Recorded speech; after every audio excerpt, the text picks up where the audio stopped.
मित्रों नमस्कार। स्वागत है आपका एक बार फिर से मेरे चैनल में जिसका नाम है हिंदुस्तान।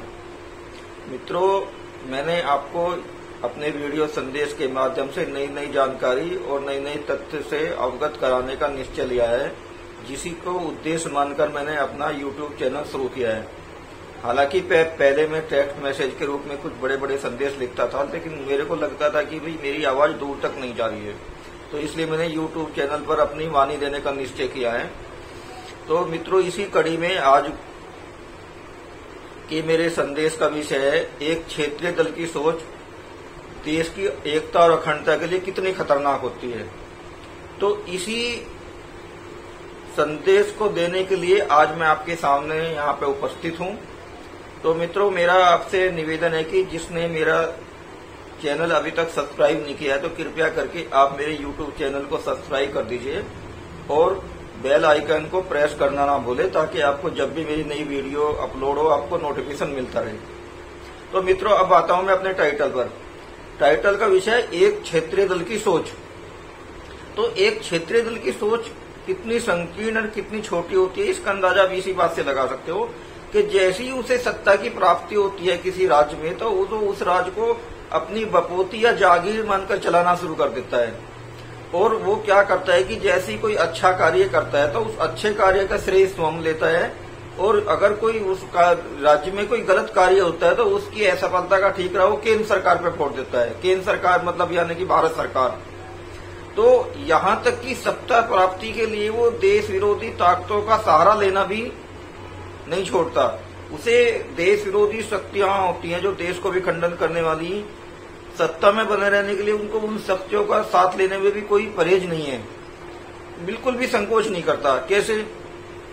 उदाहरण के लिए अब जैसे कांग्रेस को ही ले लीजिए। कांग्रेस तो नेशनल पार्टी है। अब देखिए कि केरल में देखिए कि वो एक राष्ट्र का विभाजन करने वाली पार्टी के साथ में मिलकर चुनाव लड़ती है, और असम में देखिए वो बदरुद्दीन अजमल की पार्टी के साथ में चुनाव लड़ रही है, जो आसाम की आंतरिक सुरक्षा के लिए एक बहुत बड़ा खतरा है।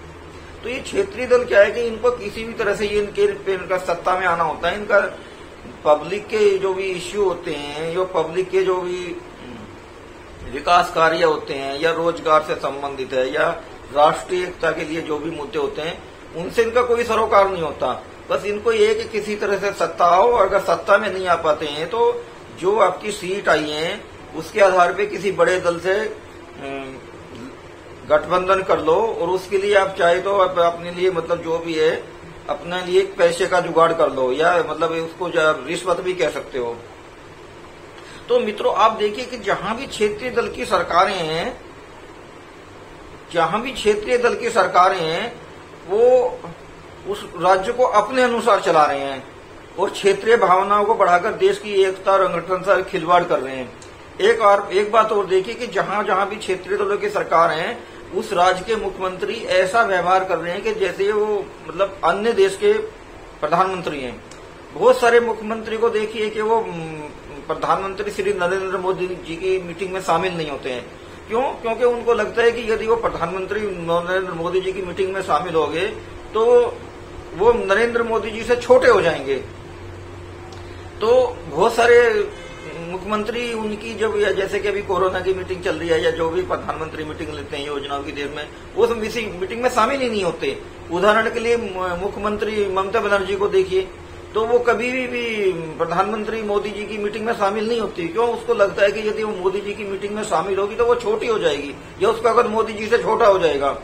तो मेरा आपसे ये निवेदन है कि भाई आप जब भी कोई वोट हो, किसी राज्य में हो या क्षेत्र देश का इलेक्शन हो, तो आप क्षेत्रीय दलों के बजाय आप राष्ट्रीय दल को वोट करिए। क्योंकि क्षेत्रीय दल को वोट देने का मतलब है कि राष्ट्र की एकता और अखंडता से खिलवाड़ होना। तो आप एक क्षेत्रीय दल को वोट देके जाने अनजाने में देश की एकता और अखंडता के खिलाफ साजिश में शामिल मत होइए। क्योंकि ये क्षेत्रीय दल तो मैंने बताया कि पब्लिक को भड़का के क्षेत्रीय भावनाएं उभार के, जातिवाद है, क्षेत्रवाद है, लोकल इश्यू है, उनको उभार के जन भावनाओं को भड़का के सत्ता में बना रहना चाहते हैं। अब किसी भी क्षेत्रीय दल को देख लीजिए, चाहे आप तमिलनाडु में देख लीजिए, चाहे भी बंगाल में देख लीजिए। बंगाल में भी लेटेस्ट चल रहा है, तो वो बंगाली अस्मिता, बंगाल की भाषा और जो भी अन्य भारतीय हैं जैसे नरेंद्र मोदी जी हैं, अमित शाह जी हैं या अन्य भाजपा के नेता उनको भारी कह रहे हैं। तो ऐसे लोगों के लिए क्या है कि ये क्षेत्र की देश की एकता अखंडता में खिलवाड़ करने, इनको कोई दिक्कत नहीं है, चाहे भले देश जाए भाड़ में। तो इनको क्या है कि नरेंद्र मोदी जी और अमित शाह जो भारी लगते हैं और जो ये रोहिंग्या या बांग्लादेशी हैं जो इनके वोट, इनको ये अपना वोट बैंक समझते हैं, ये इनको स्वदेशी लगते हैं, इनको ये अपनी गोद में बैठाने के लिए तैयार हैं। तो जितने भी जो भारी हैं, जो अवैध घुसपैठी हैं, वो क्या करेंगे? वो आपके हमारे जो रिसोर्सेस है वो उसका यूज करेंगे, देश की एकता अखंडता के खिलाफ जो भी गतिविधियां उसमें शामिल होंगे।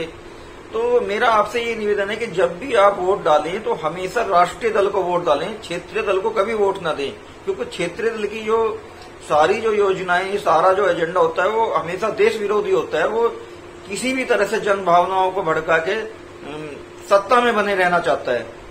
तो ऐसा मैंने बहुत सारी दलों की सरकार में देखा था। जैसे उत्तर प्रदेश में समाजवादी पार्टी की सरकार थी, तो उन्होंने ये कहा था एक बार कि आप अपने आईएएस लेवल के जितने भी अधिकारी हैं उनको ले जाइए, हम तो अपने राज्य स्तर के जो पीसीएस लेवल के अधिकारी हैं उनसे काम चला लेंगे। ममता बनर्जी को देखिए, वो झगड़ रही है। अब देखिए केजरीवाल नित्य नए केंद्र सरकार से झगड़ता रहता है।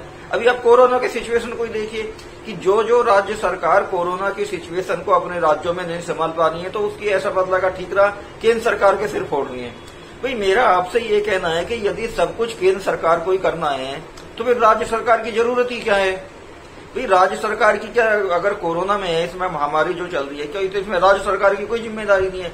कोई भी चीज हो आज के डेट में से लेटेस्ट से, जैसे आजकल चिकित्सा सेवाओं का हो या जैसे ऑक्सीजन सप्लाई की कमी हो रही है, तो हर राज्य केंद्र सरकार को जिम्मेदार ठहराया कि केंद्र ऑक्सीजन की सप्लाई नहीं दे रहा, केंद्र ये नहीं कर रहा, केंद्र वो नहीं कर रहा।